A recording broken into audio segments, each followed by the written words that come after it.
to another edition of the Waterball Lake podcast with myself, Gary, and Ant. How are you doing, Ant? You all right? Yeah, not too bad. Thanks very much for asking. Yeah, yourself? Yeah, sound, mate, sound. So when we we're having a chat earlier on, when we we're going to record this pod, we thought we'd have a chat about the Europa League, the round of 16. So 8 ties. Let's just kind of review each one of them individually. First one I'm going to start with Ajax Young Boys, mate. What do you reckon? Yeah, I would say you've got to fancy Ajax on kind of form, really. Ajax doing really well in their league. Yeah, it's a pity that they forgot to register Sebastian Haller for the later stage of the tournament, because I think he would have been crucial to their tournament. Young Boys probably will go in underdogs, but I would imagine everyone had them underdogs against Leverkusen, and they end up beating them 6-3 in aggregate. Went to Leverkusen and won 2-0 away from home, which is a fantastic result. So I think they'll pose some problems for Ajax, but I can see Ajax getting through. Maybe if you want a prediction, I'm going to say a 4-2 on aggregate to Ajax. 4-2 Ajax. I would agree with that, to be quite honest. Granted, let's be honest, Young Boys did very well against Leverkusen. For me, Leverkusen always have been a bit of an underachieving side. I was quite surprised to see them actually get beat off Young Boys. On my accumulator, I did have Leverkusen, so I lost out there. But I would fancy Ajax going into this. I mean, Ajax have obviously been hit with the blow of Halle, and have also been hit with the blow of Onana as well, being suspended. So Stekelenburg's in goal for them. But you've got to kind of favour like in my honest opinion, I think Ajax have a brilliant coach in Erik Ten Hag, and they've got some brilliant youngsters in the team, and obviously the right mix of experience in Tadic and Daley Blind. But when you're looking at like players like Gravenberch in midfield and Anthony, like they've got some brilliant players. Great name for a footballer. Anthony. Yeah, I want him to succeed anyway. And he's a proper Anthony as well. There's no H. There's like no me. H in it as well. And they've got a good little kid at right back as well, Devian Wrench, I think he's called, 18 years old. Apparently the Ajax fans, they're a big fan of him because he's 18 years old. Probably is what'll happen is they'll end up selling him at a profit years down the line, like they have Dest to Barcelona. But like you, I would favour Ajax in this tie, but I do think Young Boys are going to get a goal or two. But like you, I'm going to go Ajax. Prediction over the two legs, I reckon 3-2. That's what I reckon. Close one. Very close. Next one I'm going to move on to, mate. Dynamo Kiev, Villarreal. What you reckon? Oh, I think that one will be the most, like the closest of all the ties. I think I think they're very well matched. I was surprised to see Villarreal actually get through, because I really like Salzburg. I thought they did. I thought they were unlucky to get knocked out of the Champions League. They gave was it Real Madrid they gave them a hell of a game, and it wasn't. It was PSG. They gave them a hell of a game and probably should have beat them. But they couldn't score. They played really well. Now, I actually had them as outsiders for the tournament, so to see Villarreal get through quite comfortably as well. I think it was it 4-1 on aggregate or 4-2? It was something along those lines. I think it was 4-1. First leg they won 2-0. Second leg 2-1. So they got 2 wins over Salzburg. Yeah. So it was. I thought that was a surprise, because I had Salzburg to go quite deep into the tournament. So Villarreal are obviously better than what I gave them credit for. But looking at the team, Etienne Capoue in there, he's a good player. Moreno, the goal scorer, he got 2 goals the other day, and so they did very, very well to get past Salzburg, like I say, because I had them probably tipped to go quite far. And then Kiev, they've struggled past Bruges. Bruges are all right, to be honest. I like Bruges. I think Bruges, I watched a little bit of the Bruges-Kiev game. And Bruges dominated, but they couldn't score. And Kiev did what they usually do and sat back, got a goal on the counter-attack for Balaski. It was a nice goal as well. He took it well. I want to say Villarreal but I think it'll be close. And it's always with those ties. I mean, I don't know what the travelling will be with those games, because obviously the travelling's all over the place with the Champions League and the Europa League. You know, there's going to be games played at neutral venues and stuff with COVID. I'm going to say Villarreal, but I think that will go in extra time. So I'm going to go 2-1 Villarreal over the 2 legs. Ooh, that's a prediction, isn't it? Mm. I mean, like you say, Kiev grinded a result against Bruges. Villarreal played very well against Salzburg. I've got to personally go with Villarreal over both legs, no extra time. I think they're going to win both games. I think they've got a lot of talent in their team, and a lot of it is homegrown Spanish talent as well. I think they signed Danny Perezio from, I think, Valencia. Valencia for this season. The guy is a midfield maestro. He's not the youngest, but he's a midfield maestro, and he's key to that midfield at the moment. Like you say, Gerard Marino. They've also got Paco Alcelsa as well. They've got some good players in that team. And remember the lad from Everton as well, Funes Mori, the centre back. I do, yeah, yeah. I got him there. Raul Albiol, Mario Gaspar. They've got 2 decent goalkeepers as well. I've personally got to go with Villarreal over both of the legs. I reckon Kiev will get a goal, but I think Villarreal 4-1. That's what I'm reckoning. So let's see what happens with that one. Next fixture we've got is Roma Shakhtar Donetsk. I think this is going to be quite a good game, personally. Yeah, I do as well. I agree. I like Roma. They're doing all right in Serie A this season. Edin Dzeko scoring plenty of goals for them. I mean, they were playing Braga, weren't they? Over 2 legs. I think they were better than Braga. Well, obviously they were, because obviously they beat them 5-1 over aggregate, but that was a bit of a mismatch for me. And Roma, did the job, got 2-1 away win, and got the job done at home, 1-3-1. So, like I say, good side. They've always been a good, not a great European side. I've always thought with Roma, they've flattered to deceive in Europe, especially in the Champions League. They're kind of one of these teams who aren't good enough for the Champions League, but always get relatively far in the Europa League. But I probably expect better from Roma. They're stalwart of Italian football. One of the giants of Italian football. And they've fallen by the wayside, I would say, a little bit. And they're playing Zagreb, aren't they, sorry? Who, Roma? Yeah. Roma, let's have a look. Yeah, Shakhtar Donetsk. Oh, Shakhtar, sorry, I thought it was Zagreb. Zagreb are playing Spurs, but we'll get on to that one. Yeah, sorry, that was completely my fault. Shakhtar, yeah, again, probably another mismatch playing Maccabi. Not really, I haven't really seen enough of Shakhtar to make a huge comment on them. I know they've got like Alan Patrick, haven't they? He's a good player. Solomon the winger, he's a good player. Dodo, great name, not extinct. And over the 2 legs, they were better than Maccabi Tel Aviv, won 3-0, so that's quite a comfortable win. So yeah, that'll have goals in it. I think that one will go down to if Roma are at home on the second leg. I fancy Roma to win the second leg quite comfortably, and it'll be up to Shakhtar to get a lead in their leg when they're at home. So I'm going to go Roma. I'm going to say 3-1 on aggregate. 3-1 Roma.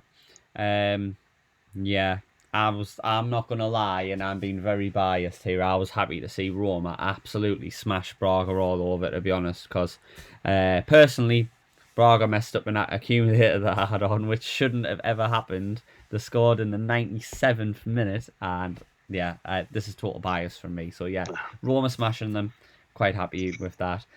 Going up against Shakhtar Donetsk. Shakhtar Donetsk have always been one of those teams who can grind a result. For me anyway. Roma aren't the force they used to be. They don't really have, in my honest opinion, many big names that stand out like a lot of big players. Weirdly, like seeing players like Mkhitaryan doing well for Roma. I mean, he didn't do anything for Arsenal in the Premiership or Man United for that matter. So fair play to him. Like, he's doing all right. They've got a good goalkeeper in Paul Lopez. And I do think they will comfortably go through over Shakhtar Donetsk. But I can see, in my opinion, first leg, a 1-0 win to Roma. And then I reckon a 1-1 draw with Shakhtar in the second leg. Depends where the fixtures are being played, I guess, really. Shakhtar have always been a force in the Donbass arena. So, not that I think it's going to end up being played there. I don't know, but we'll see what happens with that one. No, they played at I think they played at the Olympiaski Stadium or something or other like that. They definitely weren't at home. It wasn't like a home game for them. They were the home team, but it wasn't their stadium. Ah, right. Fair dues. Fair dues. So, next one, mate. Going on to the first British team out in the round here. Olympiacos Arsenal. Arsenal. You know what, Mikel Arteta, he has turned it around there, hasn't he? You know, everyone thought he was going to be on the chop. You know, they started terribly. He's turned it around. Granted, I thought that as well. I thought he didn't start great. You know, he has, like you say, he's turned it around. So, yeah. Yeah, beat a good side in Benfica, actually. You know, Benfica doing well in the Portuguese league. Yeah, beat a good side. I've probably seen that as a banana skin for Arsenal. And I mean, they had to rely on last couple of minutes from Aubameyang to get all the way. Look, listen, Arsenal might as well just throw all their eggs in one basket for this. I don't think they're going to reach the top four in Europe, so I don't think they're going to win the Champions League. Yeah. When they get in the Champions League through that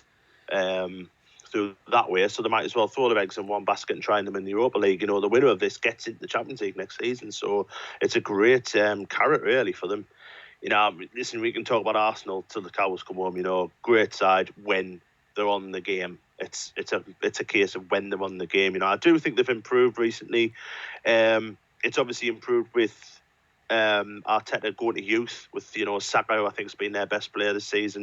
You know, Emile Smith-Rowe being excellent when he's come in, and then they've got obviously Aubameyang up front, superb. For me, I think their standout player recently has been the left back, Kieran Tierney. He's been absolutely superb. You know, great at going forward. Likes the odd goal. Not a bad defender. That's always been Arsenal's weakness, the defence. So if they can shore up the defence, they should be okay. Yeah, and they've got the Olympiacos, haven't they? Yeah. Jan Villa plays for them and all. Legend. Who? Jan Villa, the former Sunderland man. What a guy! What a he legend. likes red and white stripes, so you know, he likes playing red and white stripes. You know, it's great to see him do well there. You know, I like him. You know, he did really well at Sunderland, obviously. Massive fan, yeah. You know, looking at the Olympiacos side, you know, they've also got a very good left back in Rybchuk. You know, he's a great player.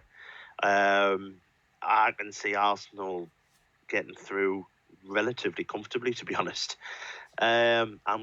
It's again what happens when they play the away tie, where it's at. That'll more than like I think the travel restrictions are okay for Olympiacos to be at home. So, but I just fancy Arsenal here. I'm going to say, even though Olympiacos put PSV out, which I thought was a shock, and they also had to rely on a last-minute goal, I'm going to go Arsenal 4-2 on aggregate.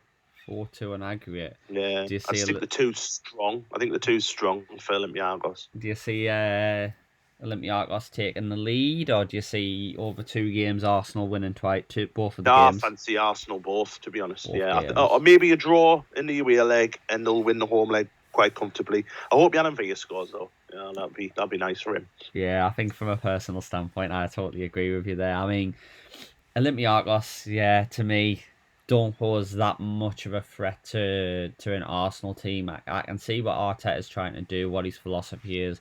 You know, use the kids, use the energy, that sort of stuff. Olympiacos do have a couple of good talents in the team. I'm really surprised that Jose Holebas at age 36 is still playing. But he's quite consistent for Olympiacos, so his experience will be paramount in their defence. They've got Bruma, the lad on loan from PSV, the Portuguese winger. Obviously, Jan Villa, absolute legend. And then obviously a couple of good players. The left back that you mentioned there, I cannot lie and tell you that I've seen much of him because I haven't. So I cannot say I know much about him. They've got Kenny Lala as well, the French lad as well. I know he was an absolute revelation on FIFA 20, but other than that, I don't know much about him. Um, but yeah, Arsenal going with the kids. For me, I think they need to give Emil Smith Rowe a little bit more of a chance. He got Like, injured in that game on Thursday. He came off quite early and didn't play yeah. at the weekend either. So hopefully that's nothing too serious because he has done very well. I mean, I feel a bit like shan for him because obviously the sign of Odegaard is. I think he'll become a good signing, even though he's getting a bit of stick from Martin Keown. I think he'll be a good signing. Smith Rowe should have had a chance, yeah, granted. And it sucks that again he's got injured. But like you say, um, Saka, their best player by a mile this season for me. Oh, he's Like been tremendous. Yeah, only 19 years old as well. Like he's going to be such a good talent. Like I can see him obviously when he's a bit more mature, and a bit more of a grown-up player. I can see him being a captain for Arsenal, but I don't see that for a good few years. But yeah, like you, I think Arsenal. I think Arsenal should comfortably, no disrespect to Olympiacos, I think they should comfortably dispose of them. To be honest, yeah, cool. yeah. I agree. I agree. Next It's been one, it's a kind draw, that, isn't it? Because you'd expected PSV to get through. yeah, There's been some shocks. I'm sure we'll go on to it. And for me, it's all down to the crowds not being able to be there. So it's basically just a level playing field. But it's been like that for everybody all season. So it's. yeah. But I wouldn't be surprised to see any more shocks. That's for sure. Yeah, no, that's fair dues. So I'm going to go on to Arsenal's rivals next. Tottenham Hotspur against Yeah. Dynamo Zagreb. Firstly, what do you think of Tottenham at the minute? Well, the last week they've been tremendous. But I mean, the second half against West Ham, Gareth Bale comes on, changes the game. They lose, but probably should have got something from that game. Yeah, The goal. I mean, you had playing Wolfsburg in the Europa. That game was won in the first leg, so that they were able to put a relatively second string out, but he got a chance to start Gareth Bale, who again scored. Dele Alli scored a beautiful goal, absolutely tremendous goal. And Spurs have followed up on Sunday, and now they're playing Burnley, and Burnley were poor, but they looked very, very good. Now, if Jose just bites the bullet and just puts Dele Alli back in, and he's got Gareth Bale, Heung-min Son, and Harry Kane, I mean, you're going to get goals there. It doesn't matter how many you concede, you're going to score a hell of a lot more, I think. So, you know what? For me, I would make Spurs my favourites for the tournament. And that might be a big shout. But I would say they're my favourites for the tournament. I just think they're starting now to click, where Harry Kane's now the fittest he's probably ever been since he's signed for Spurs. Gareth Bale, he's probably been the fittest since he signed for Spurs. If he starts hitting the ground running, that's a world-class player they've got. And that's a world-class front line that they've got. And you probably kind of think of many better front lines in world football than them three. You got Harry Kane, who's a world-class striker, Heung-min Son, who's a world-class striker, and Gareth Bale, who's a world-class striker. So it's a good one. I think they'll win this one. I think they'll get through. Like I say, they're my favourites for the tournament. I'm going to go for another spanking. I'm going to say a 5-1 on aggregate. interesting. Don't think Zagreb stand a chance against them. No, I don't. I'm sorry I didn't really go through much of Zagreb, did I? They were Krasnodar, wasn't it? They were playing. The Russian I'm really, lads. yeah, Kurban I'm really Krasnodar. sorry for purist football fans. I don't know a great deal about them. But I mean, I know Remy Cabella plays in the ex-Newcastle guy. That's the only thing I know about Krasnodar. But I looked at Zagreb. Yeah, they seem to score goals, but they also seem to concede goals. So if the defence is a bit loose against that world-class front line that I've just mentioned, I think there'll be goals. So I'm going to say a 5-1. Sorry for Zagreb fans if there's any of you listening, but I think you're going to get stuffed. I don't know. I mean, you're totally entitled to that opinion. It's just your opinion. Do you know what I mean? But when you go on to Spurs, there, to be quite honest with you, um, the front line, looking at who's left in the tournament, or even looking at the tournament as a whole, anyway, their front three. I'm looking there now, and I cannot see a better front three. I can't even see a better front two. To be fair, um, I think any team's going to find it hard to stop Son, Bale, and Kane if he does decide to go and play those players in Yeah, the same team. Will he? I don't know. Um, do we think Bale's fit enough to come in and play week in week out 90 minutes right now? I'm not sure. Couldn't like to hazard a guess on that. I it mean, looks as if he's starting to really come into form. So you've got, I mean, Jose's biggest problem's Jose, yeah, because he wants to be, this ultra defensive, counter-attacking side. But he's got a football team there who have been used to free-flowing football. Just let them do what they're good at. Let them do what they're good at, and then I think you'll win a lot more games doing that. Because I mean, the defense isn't great anyway. yeah. So that's why don't you just play to your strengths, and then Yeah, I mean, one of the big things that obviously came up at the weekend was the debacle between Keane and Redknapp about the defence. Actually, um, I mean, I do I'm think fully on Roy Keane's side with that as well. Actually, you know what, I am as well. I think he is right in with the defence, but I think Redknapp's also right in regards to Regulion. I think he is a fantastic left back, but it, the centre back pairing just not good enough. Like the thing that, is about Reguilon or Reguilon, however we're pronouncing him. yeah, He hasn't set many. I mean, I thought when he come from Real Madrid with that reputation, or he's an assist machine, but he hasn't set many goals up for Spurs. If you yeah. look at Spurs' goals, it's Kane and Son. Kane either assisting Son, Son assisting Bale. Son got 2 assists on Sunday against Burnley. And then Gareth Bale starting to add goals to his game. So for Reguilon, what is he actually doing? Yeah, he's a good defender going forward. But you ask me, would you have either him or Kieran Tierney? I'd probably suggest Kieran Tierney's probably just as good. So Yeah, yeah, I can understand. I understand where Redknapp's coming from. He is a good player, but where would he go? Where else? Which other side's he going to get in? You look at Man City. Maybe he's Zinchenko, but Zinchenko for me is doing well for Man City. So I don't think there's any chance of yeah. him getting in at Man U over Luke Shaw, though. I think Luke Shaw's in Oh, he's class on form. fire. Yeah, he's Aye. on fire. But I thought that was an interesting conversation between the two in regards to Spurs. I know we are talking a little bit more about Spurs here now, but that was an interesting conversation. I don't think he does know his best team. But then I think he, like you say, he needs to bite the bullet, get Dele Alli in. I like Højbjerg personally. I think Højbjerg's a good player, and I think Mm. Jose likes him because he's played him every game. It's the defense that needs work. And a point that was brought up is that Lloris doesn't do enough for the team. Do you agree with that? Oh yeah, yeah. I think Lloris has been carried by Spurs for 2 or 3 years. His best years is behind him. Look, he was a great goalkeeper. But there's goalkeepers out there who Spurs can bring in who are a lot better. Listen, Spurs played Burnley on Sunday, and Nick Pope for one. I think he's ahead of Lloris. I think he's a better player than Lloris. Made 2 very good saves. He conceded 4 goals, but he couldn't have done much about them, especially Bale's 2. Really good goals. Yeah.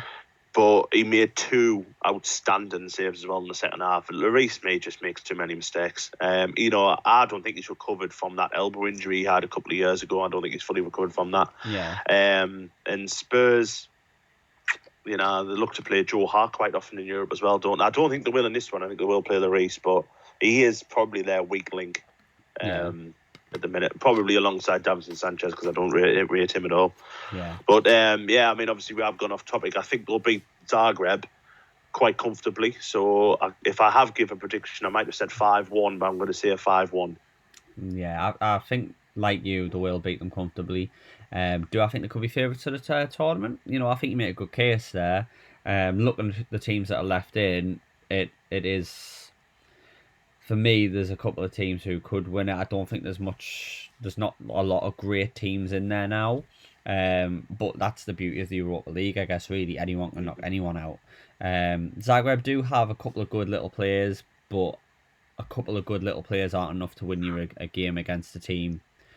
Quoting Jamie Redknapp, a team of internationals, a team of very well known players. But I'm with you there. I think Spurs are definitely going to turn them over. Will they win the tournament? I don't want to make a prediction on that. I'm not 100% sure. We'll Mm. see. Next one I'm going to go on to Slavia Prague Rangers. Yeah, Slavia Prague, listen, did really, really well against Leicester. Leicester have been a great side this season in England. You can argue they probably played Leicester at the best time because Leicester's got a fair bit of injuries now. James Justin's out for the rest of the season. James Maddison is struggling with a hip injury, so they didn't have, them two have been crucial their season. But, they still went to Leicester and won 2-0. The King Power, I was thinking the Walk of Steam, I knew it was wrong. The King Power, and beat them 2-0, so fair play to them, and they probably deserved over the two games. They were the better side, so they probably deserved to get through. Rangers, I mean, they had a right tussle, didn't they? With Antwerp, beating them 9-5 on aggregate. I mean, that's great. Goals, assists, so obviously they both score a lot of goals, concede a lot of goals. Prague will try and do the same. Prague will try and get a draw in the first leg and then go at it in the second leg. Rangers, for me, their league's won. They're not gonna lose an 18-point gap or whatever it is at the minute. So they can afford to maybe put a hold on the league and focus on this. I think Stephen Gerrard's done a cracking job at Rangers, and he's got them into a position where they are going to win the league again. He's managed to keep all the Morelos, who I don't particularly care for, to be honest. I think he's a bit of an idiot. But their signing for me of Kemar Roof's been tremendous because I thought he would go there and struggle. He's been superb. He's scoring, worldies. He's been a really, really good signing for them. Obviously, James Tavernier, local lad, scoring 20-odd goals this season as a right-back. That's great for him. They've got a good side. And, I mean, the evergreen Alan McGregor still performing, to the top of his... Evergreen Alan McGregor, I like that. Nice. Yeah, he's scored. He's made some tremendous saves this season for them. If you watch a little bit of Scottish football, he's been class. But yeah, so I can't see beyond Rangers, but I think it will be tight. So it'll be a lot tighter than 9-5. I'm going to go this is going to be another one, I think, the extra time. I'm going to go 2-1 in the second leg, Rangers, with probably Morelos getting the winner and then getting sent off about 2 seconds after for stamping on his own player's leg. I love how you're a massive fan of Alfredo Morelos, love it. Idiot, isn't he? You know what? Slavia Prague, I feel this is going to be an upset, and I really do. I think it's going to be an upset. I think they're going to beat Rangers. Rangers conceded 5 goals against Antwerp over 2 legs. Slavia Prague defensively are resolute. Leicester couldn't break them down for a single goal in 2 games. Looking at the league form, they don't really concede that many goals per se in the league either. They haven't got any names in their team that really stand out. Whereas Rangers, you have your Morelos, you have James Tavernier, like you say, Kemar Roof's in great form. They do have some of the best players in the Rangers team, which I've known in recent memory. Do you know what I mean? Since the days of in the 2000s, they had a half decent team, but they're looking all right now. Like back in the days, Christian Nalinga and stuff. But something's telling me this is going to be an upset from Slavia Prague. Defensively, if they can't break them down defensively, Slavia Prague will find a way, in my honest opinion, to score, especially if they conceded 5 goals. So I'm going to say a Slavia Prague upset with that one. Okay, no problem. Next one, Granada, Molde. Yeah. Not going to lie, don't really know much about Molde. probably two shocks, I would say, especially Granada beating Napoli. That's a fantastic result for Granada.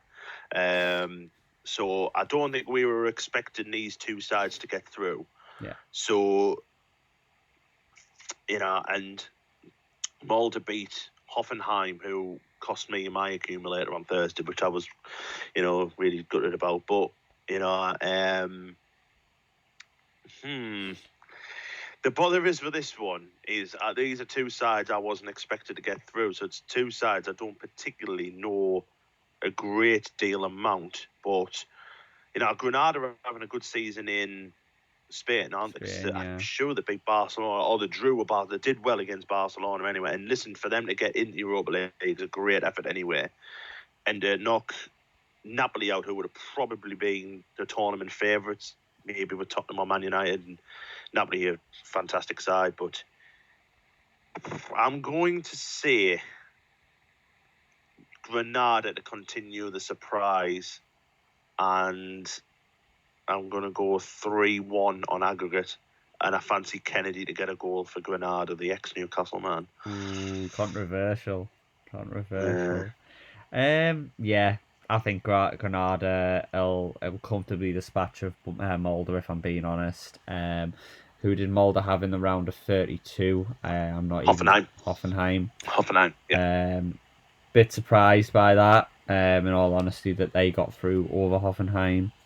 But I think Granada's is going to be just a little bit too much for them. I mean, when you're looking at it, first leg against Napoli, Granada won comfortably 2-0. Granted, yeah, lost the second leg, but they still managed to put a goal past a good Napoli team.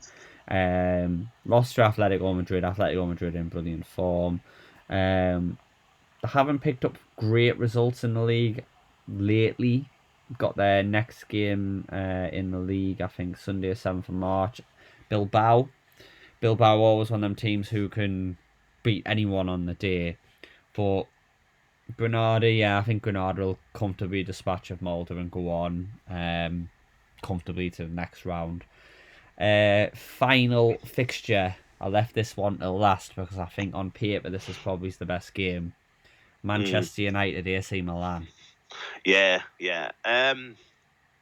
But we say that Milan were probably quite fortunate to get through. Oh, against Red They Star only got through. Belgrade. They only got through on away goals against Krevnes. Formerly Red Star Belgrade.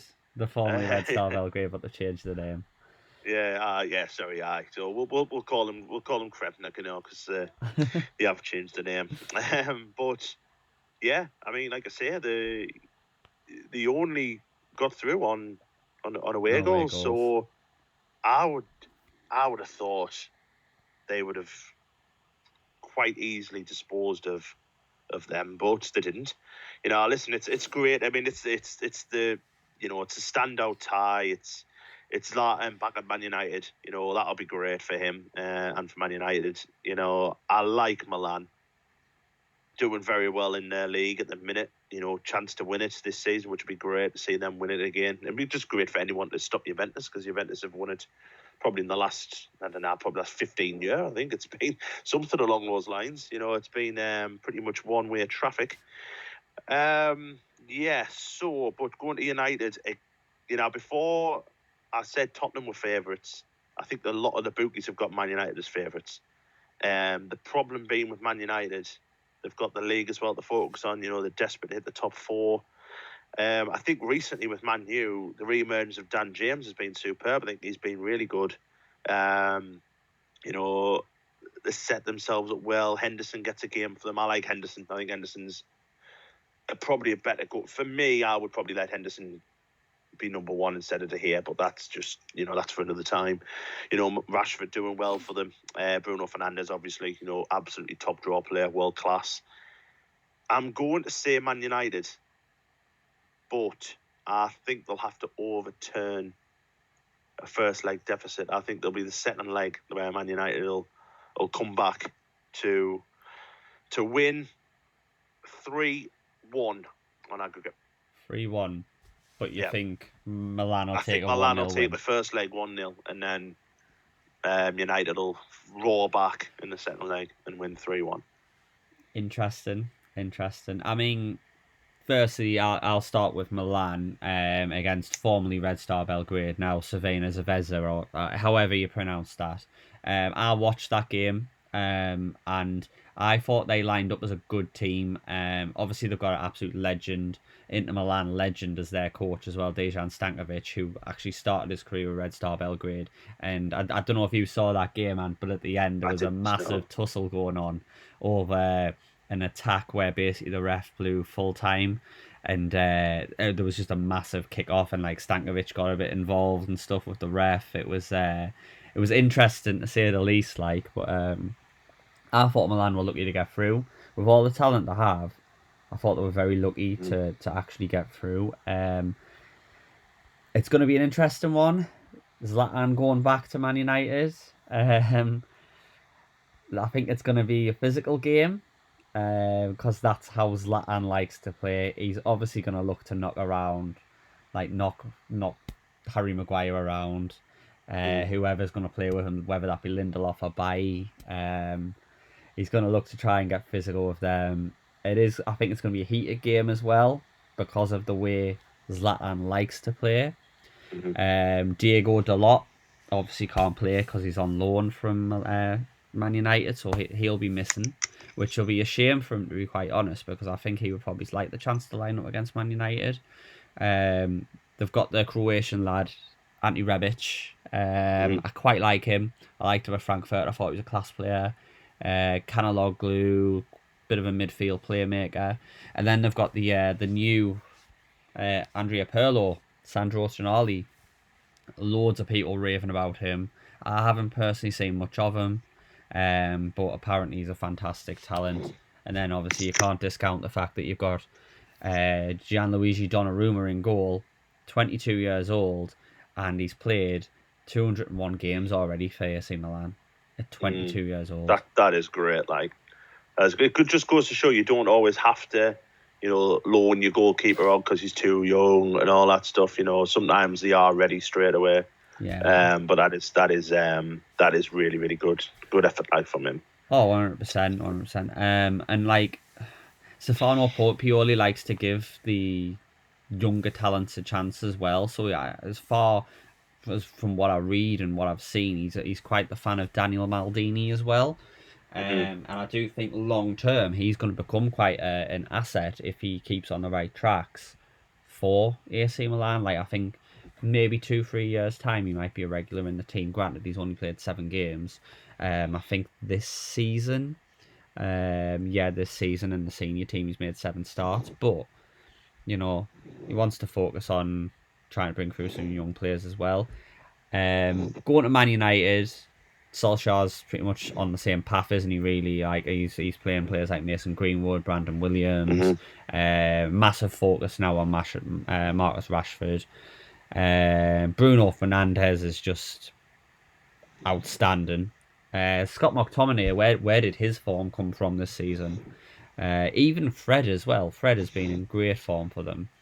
Luke Shaw, I have to mention Luke Shaw because he's been absolutely outstanding this season. Um, Hmm. Good to see him as well. Good to see him playing well after the injuries he's had. I think they both have as well, though, Gary. I think Wan-Bissaka's been superb as well for them. He's popped up with a couple of goals, and there was a lot of kind of like bad, quite nasty things said about Wan-Bissaka, saying he's like not a very good defender, but I think he's done a lot better. Yeah, Shaw's done. Like I agree with Shaw. Shaw's been probably Man United's best player this season, but obviously behind Bruno, Martial, and Rashford, but.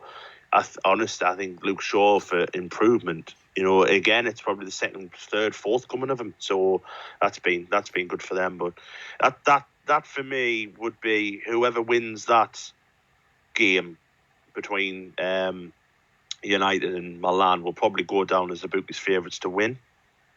but you're sticking with But Spurs.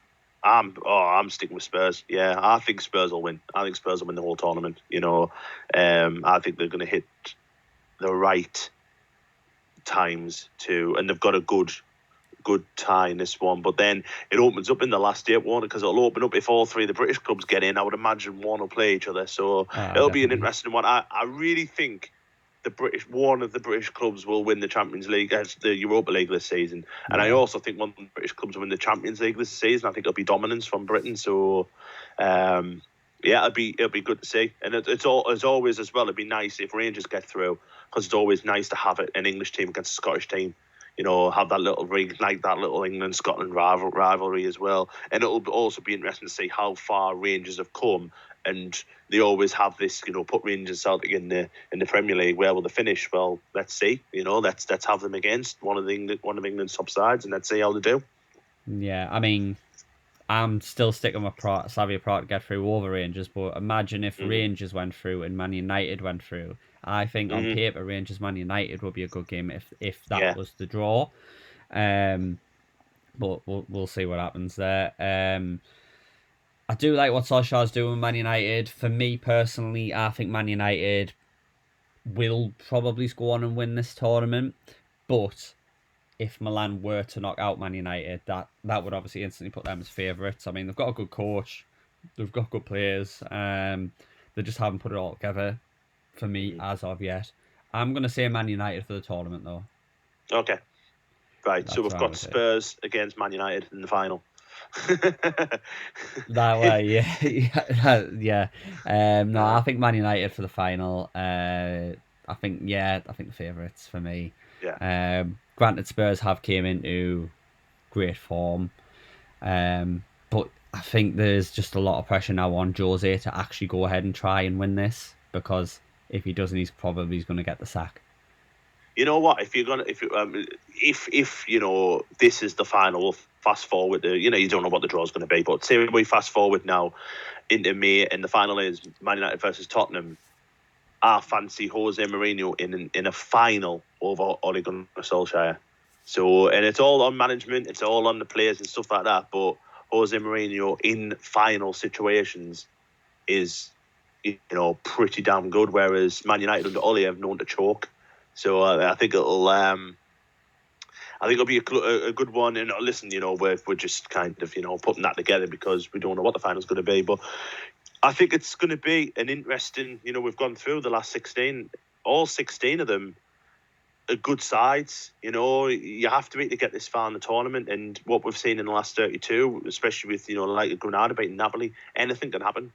So it wouldn't, like, kind of surprises too much to see someone like a dark horse getting all the way through, like the likes of Young Boys, someone getting all the way through. But it'll make for a very, very exciting end of the tournament. I think, you know, it's been for Europa League, it has been a really good tournament. You know, a lot of people are kind of, you know, put their nose down at Europa League and play the reserves or whatever, but I've really enjoyed the football I've seen this season in it. So it's been really good, and it's also had loads of goals, which is always Yeah. what you want, isn't it, being a football fan? Oh, 100%. I think what'll be interesting and is once these fixtures are being played, first and second leg, coming back and doing another pod and going through the quarterfinals Yeah, draws, we'll have to. Yeah, yeah. and seeing what's happened since we did this recording. But yeah, Mm. you've got Spurs to go on and win it. I've got Man United to go on and win it. Great, great. Really appreciate you joining us today, and for this. All right. Yeah, no bother at all. Thanks very much. No worries, mate. Well, we'll catch up soon, and with our next pod, mate. Yeah. Yeah, no problem at all. Thanks Cheers. very much, and cheers for everyone so far who's been listening. Obviously, you know, speaking on behalf of me and Gary, you know, we're doing this off our own backs. You know, we're just two lads who like to talk shit about football and other sports as well. But you know, we've been blown away by the amount of listeners. You know, and it's not been, you know, loads and loads and loads, but we were only expecting probably me and you, weren't we? But Aye, pretty have, you know, much. I think like the first few podcasts we've had like sort of 13 and 20s. You know, these aren't massive numbers, but it gives us a platform to do this more. So we really do appreciate everyone who has been listening. So thank you very much. And hopefully we can come back with some guests as well. You know, we're trying to look into that, aren't we? So Oh yeah, um, there's definitely stuff in the pipeline. I mean, looking at the analytics and stuff of the podcast probably is getting a bit boring. Like I didn't expect to have the listeners which we have. I mean, yeah, you said it yourself. It's just literally two lads talking shite about football. What we would normally do in the pub with a pint on a Sunday. So yeah, like really, like I'm really like proud of where this is going, and like just Yeah, yeah. Like, cheers to all of our listeners, really. Yeah, yeah. Well, that's nice way to end it, isn't it? Oh, definitely, Nice, thank you. definitely. 100%, All definitely. right. Really appreciate you joining us today, and we'll be back soon.